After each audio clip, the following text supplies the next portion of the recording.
Assalamualaikum warahmatullahi wabarakatuh.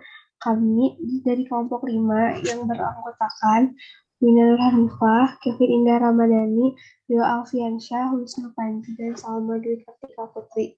Kami akan mempresentasikan hasil diskusi kami mengenai Social Learning Bandura.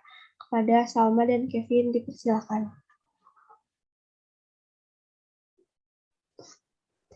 Baik, saya akan menjelaskan tentang Social Learning Bandura. Next. Definisi Social Learning Bandura, teori belajar merupakan sumbangan dari para ahli seperti Albert Bandura, Julian Brodter, dan Walter Mischel. Social Learning Bandura merupakan pandangan yang menekan kombinasi tingkah laku lingkungan dan kognisi sebagai faktor utama dalam perkembangan. Albert Bandura mengemukakan bahwa individu belajar banyak tentang perilaku melalui peniruan atau modeling bahkan tanpa adanya penguat yang diterimanya. Next. Selanjutnya, 3 konsep social learning Bandura. Yang pertama, determinis reciprocal. Determinis reciprocal pendekatannya menjelaskan bahwa perilaku manusia dalam bentuk interaksi timbal balik yang terus-menerus antara determinat kognitif, behavioral, dan lingkungan. Deterministic reciprocal inilah yang menjadi dasar dari teori learning Bandura dalam memahami tingkah laku. Yang kedua, beyond reinforcement, yaitu bahwa setiap perilaku tidak selalu menggunakan reinforcement dalam pembentukannya. Menurut Bandura, reinforcement penting dalam menentukan apa suatu tingkah laku akan terus menjadi atau tidak, bukan sebagai satu-satunya pembentuk tingkah laku. Yang ketiga, ada kognisi dan self-regulation. Kognisi dan self-regulation, Bandura menempatkan manusia sebagai seseorang yang dapat mengatur dirinya sendiri, mempengaruhi tingkah laku dan cara mengatur lingkungan, menciptakan dukungan kognitif, mengadakan konsekuensi bagi tingkah lakunya sendiri. Next.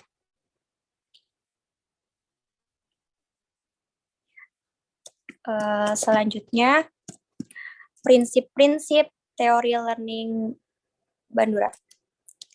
Yang pertama ada hakikat manusia. Pada dasarnya, manusia mempunyai kemampuan untuk berpikir dan mengatur atau mengarahkan diri sehingga ia dapat pula mengontrol lingkungan di samping manusia juga dibentuk dengan lingkungannya.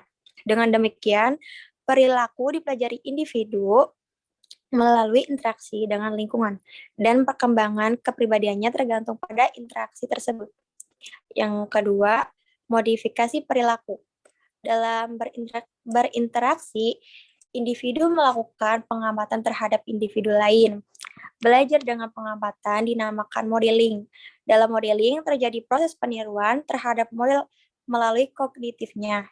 Individu dapat dengan self-control sehingga ia dapat mengarahkan dan mengatur dirinya dalam melakukan pengamatan terhadap orang lain, lingkungan, dan perilakunya dapat dikelola sesuai dengan kemampuannya dalam berinteraksi. Selanjutnya akan dilanjutkan oleh Salma Putri. Saya akan melanjutkan 4 langkah social learning Bandura. Yang pertama ada fase pertama, yaitu fase perhatian, yaitu kondisi yang diperlukan agar perkembangan terjadi. Dari hasil penelitian ditunjukkan bahwa model peran yang berstatus dan berkompetensi tinggi lebih mungkin diamati meskipun karakteristik individu sendiri mungkin lebih perlu diperhatikan. Tingkat keberhasilan belajar itu ditentukan oleh karakteristik model maupun karakteristik pengamatan itu sendiri. Karakteristik terbagi menjadi 2, yaitu yang pertama karakteristik model, merupakan variabel penentu tingkat perhatian itu mencakup frekuensi kehadirannya, kejelasannya, daya tarik personalnya, dan nilai fungsional perilaku model itu. Yang kedua adalah karakteristik pengamatan. Yang penting untuk proses perhatian adalah kapasitas sensorisnya, tingkat ketertarikannya, kebiasaan persepsinya, dan reinforcement masa lalunya. Yang kedua adalah fase peringatan atau retensi, berkaitan dengan penyimpanan dan pemanggilan kembali apa yang diamati. Retensi ini dapat dilakukan dengan cara menyimpan informasi secara imaginal atau mengkodekan peristiwa model ke dalam simbol-simbol verbal yang mudah dipergunakan. Materi yang bermakna bagi pengamat dan menambah pengalaman sebelumnya akan lebih mudah diingat. Yang ketiga ada fase peniruan, di mana individu meniru perilaku yang diamati. Latihan mental, penerapan langsung dan umpan balik yang korektif memperkuat peniruan tersebut. Pada tahap tertentu, gambaran simbolik tentang perilaku model mungkin perlu diterjemahkan ke dalam tindakan yang efektif. Yang keempat adalah fase motivasi, yaitu apakah individu termotivasi untuk melakukan jenis perilaku tertentu atau tidak.